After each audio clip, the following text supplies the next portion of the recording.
जो कि कथित रूप से लॉरेंस बिश्नोई गैंगस्टर का मामा अपने आप को बताते हैं, जो कि उनकी लीगल टीम में एडवोकेट हैं। 3 शूटर्स थे वहाँ पे और उनके पास सोफिस्टिकेटेड वेपन्स थे। लॉरेंस बिश्नोई और ये रोहित गोदारा एंड गोल्डी बराड़, जो कि आजकल एक साथ हो गए हैं, उनकी एक गैंग वॉर का नतीजा है ये। इंदरबीर सिंह पैरी, जो कि कथित रूप से गोल्डी बराड़ का साथी था और उसकी हत्या में आपको मालूम होगा स्पेशल सेल ने कुछ दिन पहले उनके 3 शूटर्स को अरेस्ट भी किया था। North district police under the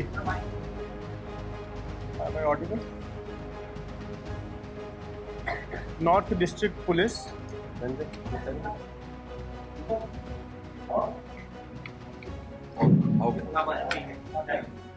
north district police under DCP north और उनकी टीम्स, खास तौर पे मैं नाम लेना चाहूँगा स्पेशल स्टाफ इंस्पेक्टर रोहित की team, anti narcotics staff sub inspector Jagbir की टीम, एसीपी कोतवाली और इंस्पेक्टर प्रशांत जो कि एसएचओ हैं उनकी टीम, और हमारे स्पेशल एक इंस्पेक्टर संजय गुप्ता उनकी टीम।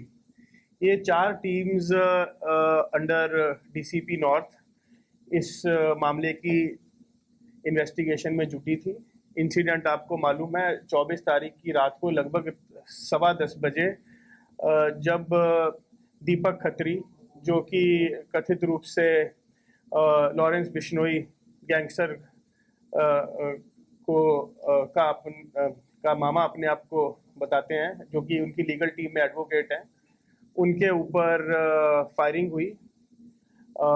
आई विटनेस के अनुसार 3 शूटर्स थे वहाँ पे और उनके पास सोफिस्टिकेटेड वेपन्स थे। इस इंसिडेंट में उनके एक अकम्प्लिस, दीपक खत्री के अकम्प्लिस संदीप के बैक पे 2 गोलियां लगी। लकीली वो अभी डिस्चार्ज हो चुके हैं। मामले की छानबीन की गई और इसमें इन्वेस्टिगेशन में सामने आया कि ये एक लॉरेंस बिश्नोई और ये रोहित गोदारा एंड गोल्डी बराड़, जो कि आजकल एक साथ हो गए हैं, उनकी एक गैंग वॉर का नतीजा है ये, जिसमें ये सामने आया कि इन्होंने टारगेट किया हुआ था दीपक खत्री को, जो कि अपनी तरफ से इनका मानना है कि ये रिवेंज लेना चाह रहे थे। कुछ 1 दिसंबर में चंडीगढ़ में इंदरबीर सिंह पैरी, जो कि कथित रूप से गोल्डी बराड़ का साथी था और उसकी हत्या में आपको मालूम होगा स्पेशल सेल ने कुछ दिन पहले उनके 3 शूटर्स को अरेस्ट भी किया था। तो उस मामले में इन्होंने उसका बदला लेने के लिए रोहित गोदारा ने अपने साथी रोहित सोलंकी, जो कि पूठ गांव अलीपुर का है, उससे संपर्क किया। रोहित सोलंकी अब हमारी गिरफ्त में है। उसके पास से एक सोफिस्टिकेटेड ग्लॉक 9mm वेपन, जो कि रोहित गोदारा ने उसको प्रोवाइड किया था, वो हमें मिल चुका है। उसके अलावा जब ये हत्या के प्रयास के बाद जब भाग रहे थे तो ये अपना स्कूटी, जिस पे इन्होंने हमला किया था, और स्कूटी के साथ एक और वेपन राजघाट के आगे जंगल में पार्क करके छोड़ के चले गए थे। तो वो दूसरा वेपन भी ईस्ट डिस्ट्रिक्ट ने रिकवर कर लिया है। इनफैक्ट वो वेपन वहाँ से एक पासर बाय ट्रक ड्राइवर ने उठा लिया था और एक्सीडेंटल फायर कर लिया पटपड़गंज में, और वो वेपन भी फर्दर इन्वेस्टिगेशन में रिकवर हो गया है। तो ये सोफिस्टिकेटेड वेपन्स इनके यहाँ से इनसे रिकवर हो गए हैं और इसमें फर्दर इन्वेस्टिगेशन चल रही है।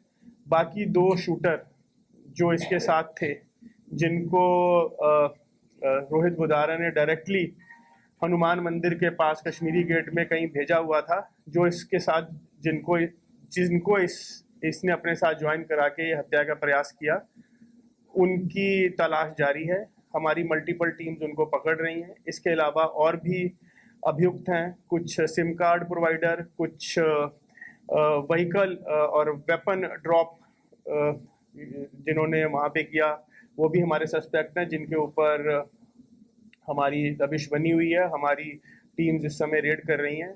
मैं बताना चाहूँगा कि दिल्ली पुलिस किसी भी प्रकार की एक्सटॉर्शन या गैंग रिलेटेड एक्टिविटी के ऊपर सख्त से सख्त कार्रवाई करती है। इस प्रकार का इंसिडेंट 24 तारीख की रात के बाद दिन रात नॉर्थ डिस्ट्रिक्ट ने और उनकी टीम्स ने मेहनत करी और इस मामले को सॉल्व कर लिया, एक्यूज्ड अरेस्ट कर लिया। प्राइम एक्यूज जो कि डायरेक्ट टच में था रोहित गौदारा, जो कि फॉरेन बेस्ड गैंगस्टर है, और उससे ये लोग सोशल मीडिया के थ्रू इन टच थे। मोबाइल फ़ोन्स रिकवर कर लिए गए हैं। टेक्निकल सर्वेलेंस के माध्यम से इनकी लोकेशंस वगैरह पे छापे मारे जा रहे हैं। मैं बताना चाहूँगा 24 तारीख को हत्या करने के बाद ये रोहित सोलंकी दिल्ली छोड़ के थाईलैंड बैंकॉक की फ़्लाइट लेके जा चुका था। पहले जयपुर चला गया, फिर जयपुर से आगे थाईलैंड बैंकॉक।